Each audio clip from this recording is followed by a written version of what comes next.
ओम नमः शिवाय। श्रावण मास महात्म अध्याय 10वां।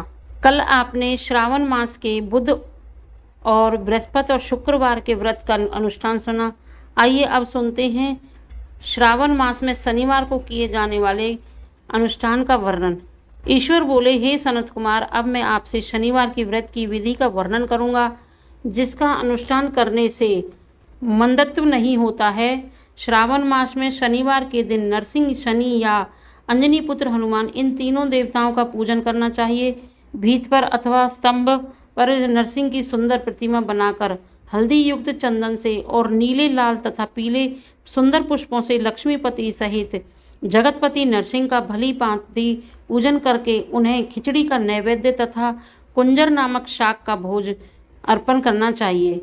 उसी को स्वयं भी खाना चाहिए और ब्राह्मणों को भी खिलाना चाहिए।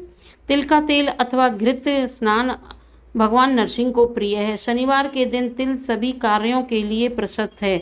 शनिवार के दिन तिल के तेल से ब्राह्मणों तथा सुवासिनी स्त्रियों को उपटन कराना चाहिए और कुटुंब सहित स्वयं भी संपूर्ण शरीर में तेल लगाकर स्नान करना चाहिए और उड़द का भोग ग्रहण करना चाहिए। इससे भगवान नरसिंह प्रसन्न होते हैं। इस प्रकार श्रावण मास में चारों शनिवारों में इस व्रत को करना चाहिए। उसके घर में लक्ष्मी पूर्ण रूप से स्थिर रहती है और धन धान्य की समृद्धि होती है। पुत्रहीन व्यक्ति पुत्र वाला हो जाता है और इस लोक में सुख भोग कर अंत में वैकुंठ प्राप्त करता है। नरसिंह की कृपा से मनुष्य की दिशाओं में व्याप्त रहने वाली उत्तम कीर्ति होती है। हे सौम्य, मैंने आपसे नरसिंह का यह उत्तम व्रत कहा है। हे सनत कुमार, अब शनि की प्रसन्नता के लिए जो करना चाहिए उसे सुनिए। एक लंगड़े ब्राह्मण और उसके अभाव में किसी ब्राह्मण के शरीर में तिल का तेल लगाकर उसे उष्ण जल से स्नान कराना चाहिए और श्रद्धा युक्त होकर नरसिंह के लिए बताए गए अन्न खिचड़ी को उसे खिलाना चाहिए। तत्पश्चात तेल, लोहा, काला तिल, काला उदड़, काला कंबल प्रदान करना चाहिए। इसके बाद व्रती यह कहे कि मैंने यह सब शनि की प्रसन्नता के लिए किया है। शनिदेव मुझ पर प्रसन्न हो। तदंतर तिल के तेल से शनि का अभिषेक कराना चाहिए। उनके पूजन में तिल तथा उड़द के अक्षत प्रशत माने गए हैं। हे मुने, अब मैं शनि का ध्यान करूँगा, आप सावधान होकर सुनिए।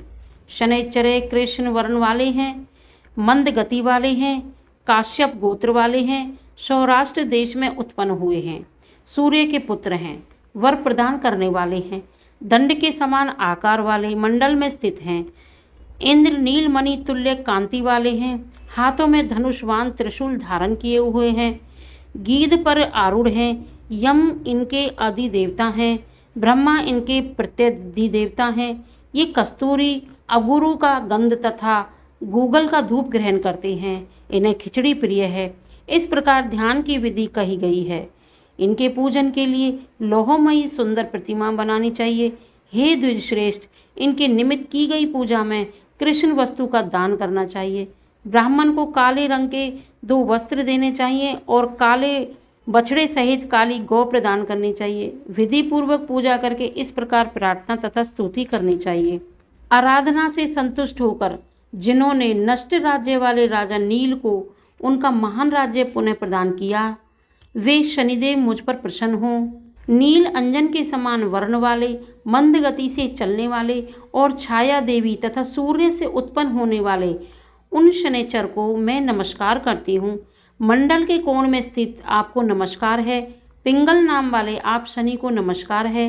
हे देवेश, मुझ दीन तथा शरणागत पर कृपा कीजिए। इस प्रकार स्तुति के द्वारा प्रार्थना करके बार बार प्रणाम करना चाहिए। 3 वर्णों ब्राह्मण, क्षत्रिय, वैश्य के लिए शनि के पूजन में शनौ देवी इस वैदिक मंत्र का प्रयोग बताया गया है और शूद्रों के लिए पूजन में नाम मंत्र का प्रयोग बताया गया है। जो व्यक्ति दत्तचित्त होकर इस विधि से शनिदेव का पूजन करेगा, उसे स्वप्न में भी शनि का भय नहीं होगा। हे विप्र, जो मनुष्य श्रावण मास में प्रत्येक शनिवार के दिन भक्ति पूर्वक इस विधि से इस व्रत को करेंगे, उन्हें शनिचरकृत लेश मात्र भी कष्ट नहीं होगा। जन्म राशि से पहले दूसरे, चौथे, 5वें, 7वें, 8वें, 9वें अथवा 12वें में स्थान में स्थित शनि सदा कष्ट पहुंचाता है।